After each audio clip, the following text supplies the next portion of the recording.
تبارك الذي نزل الفرقان على عبده ليكون للعالمين نذيرا۔ کسی عزیز نے سوال کیا ہے، زید چھت ڈالنے کا کام کرتا ہے، کیا وہ غیروں کے معبود مندر کا چھت اجرت کی عوض اپنی مشین سے ڈال سکتا ہے؟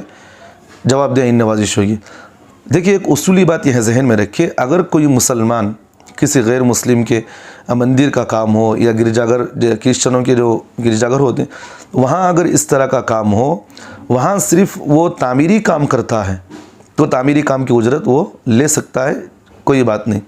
البتہ اگر وہاں وہ بتیں بناتا ہے یا وہ بت میں کچھ معاونت کرتا ہے، اس طرح کی کوئی باتیں ہوں تو وہاں اس کی اجرت جائز نہیں ہوگی۔ تو اس لیے اگر وہ زید صرف چھت ڈالتا ہے نا، تو اس میں کوئی بات نہیں، لے سکتا ہے۔ بہتر ہے کہ کسی مسلمان کے لیے اس طرح کے مندر ہو یا گرجا گھروں میں کوئی بھی کام نہ کرے، تعمیری کام اس طرح کر رہا ہے تو اس کی اجرت جائز ہے۔